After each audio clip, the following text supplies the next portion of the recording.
अस्सलाम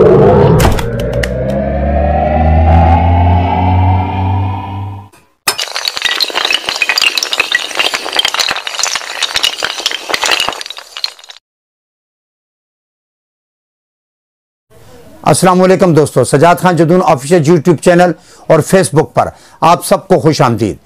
गुज़िश्ता दिनों पाकिस्तान के एक मारूफ कौमी रोज़नामा जंग में शाहरुख जतोई, जो एक सनतकार वडेरे सिकंदर जतोई का बेटा है, के बारे में एक स्टोरी छपी जिसके मुताबिक वो जेल के बजाय एक निजी अस्पताल कमरुल इस्लाम में आज़ाद और शाहाना ज़िंदगी गुजार रहा है। यह अस्पताल कराची के एक पोश इलाके गिजरी में वाक़ है। यहाँ बालाई मंजिल पर कुछ कमरे किराए पर हासिल करके महकमा दाखिला सिंध की इजाज़त से सिकंदर जतोई ने अपने मुजरिम बेटे को पिदराना नाजो नाम से रखा हुआ था, जिससे मेडिकल बोर्ड और महकमा सेहत दोनों ही हस्बे रवायत बेखबर निकले। दोस्तों, ये कोई नया या अनोखा वाक़या नहीं, इससे पहले भी कई मुलजमान और मुजरमान को यह सहूलत हासिल रही है, जिनसे एक सिंध पीपल्स पार्टी के MNA खुर्शीद शाह भी हैं, जिन्होंने जेल के बजाय अपना सारा वक्त अस्पताल में गुजारा। जब भी किसी वडेरे दौलतमंद या सियासी शख्स को अपने करतूतों की वजह से जेल भेज दिया जाता है, वो वहां जाकर बीमार होने का मकर शुरू कर देता है, जिससे महकमा सेहत को आगाह किया जाता है। वहां से एक मेडिकल बोर्ड तश्कील दिया जाता है जो मरीज कैदी की मेडिकल रिपोर्ट बनाकर महकमा दाखिला को अरसाल करता है, और महकमा दाखिला जेल इंतजामिया को इजाजत देता है कि कैदी को उसके मनपसंद अस्पताल पहुंचा दिया जाए। इस सारे अमल में बेतहाशा पैसा और ताल्लुकात और दीगर सहूलियात इस्तेमाल होती हैं। इस सारे मामले में दौलत और ताकत काम करते हैं, इसलिए गरीब जेल में ही सड़ जाता है, उसे ये सहूलियात हासिल नहीं होती। और यही मामला जेल के अंदर भी होता है। पैसा दिखाएं, जेल ही में आपको VIP रूम अलाट कर दिया जाएगा, जहां टीवी, मोबाइल, नौकर, हर तरह की मनशियात, बीवी, बच्चे, दोस्त, हत्ता के महबूबा भी दस्तयाब होगी। घर से ज्यादा सहूलियात आपको वहां हासिल होंगी। घर में महबूबा ममनू है, मगर जेल में मिलने आ सकती है। अब जरा सोचें, क्या कोई आम कैदी ऐसी जबरदस्त सहूलियात से मुस्तफीद हो सकता है? हरगिज नहीं। उससे मुशक्कत ली जाती है, अदालतों में पेश नहीं किया जाता, उसके लिए सोने, खाने और रफ़ा हाजत के नाकस इंतजामात होते हैं। यह दोहरा मेयार उस वक्त तक कायम रहेगा जब तक कौम सियासतदानों और दीगर जालिमों के पसे पर्दा मकरू चेहरों को पहचान नहीं जाती।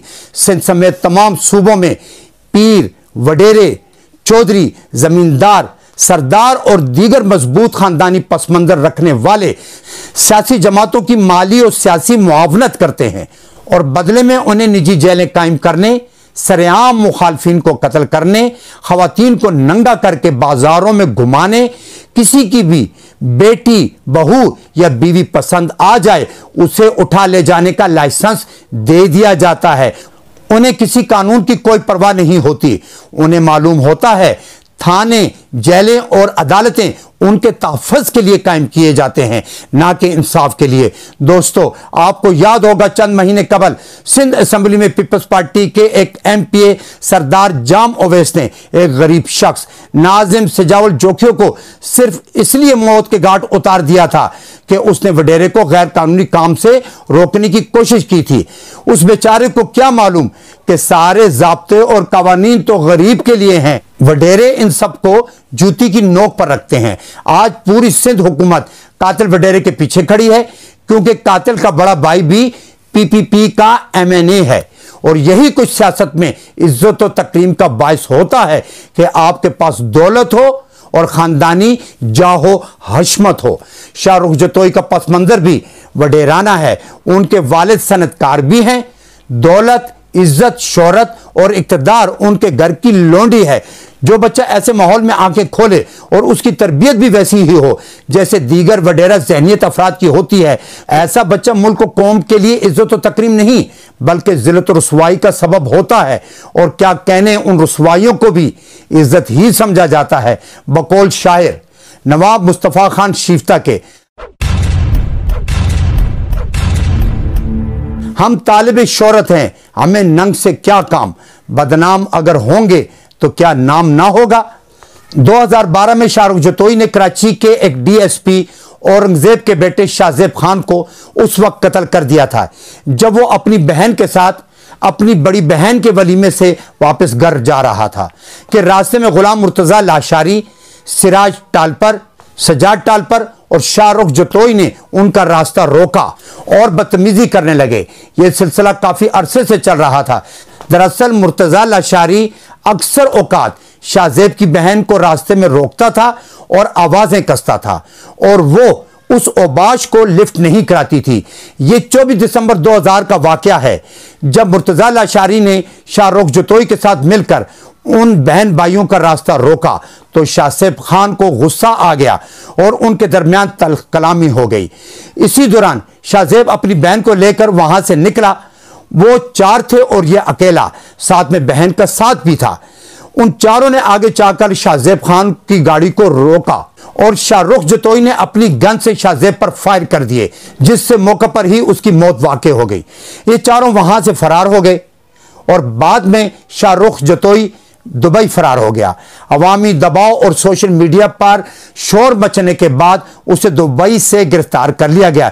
यूं 7 जून 2013 को शाहरुख जतोई और सिराज टालपर को सजाए मौत और दीगर 2 को उम्र कैद की सजा हो गई।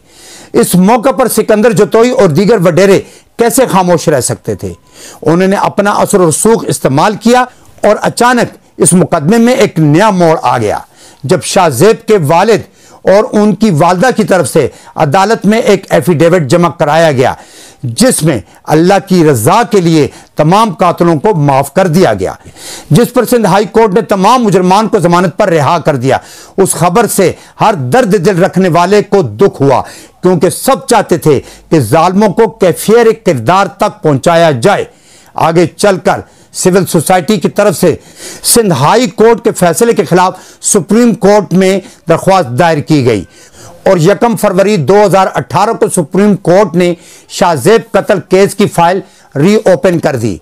बाद अज़ां जमानत मुस्तरद होने पर चारों मुजरमान को पुलिस ने दोबारा तहवील में ले लिया। दोस्तों, सारी कहानी सुनकर क्या आपको नहीं लगता कि दौलत और रुतबा किस तरह हमारे यहां मुकदमात पर असरअंदाज होते हैं। अदालत में होने वाली तमाम कार्रवाइयों के दौरान मुल्जिम शाहरुख जतोई मीडिया को देखकर हमेशा मुस्कुराता और विक्ट्री का निशान बनाता था, जैसे कत्ल नहीं कोई ऐसा काम किया हो जो मुल्क को कौम के लिए बाइस इफ्तिखार हो। वो ऐसा इसलिए करता था कि उसे यकीन था उसके बाप की दौलत और ताकत उसे बचा लेगी और हुआ भी यही। आज तक शाहजेब खान के कत्ल को 12 साल का तवील अरसा बीत चुका है।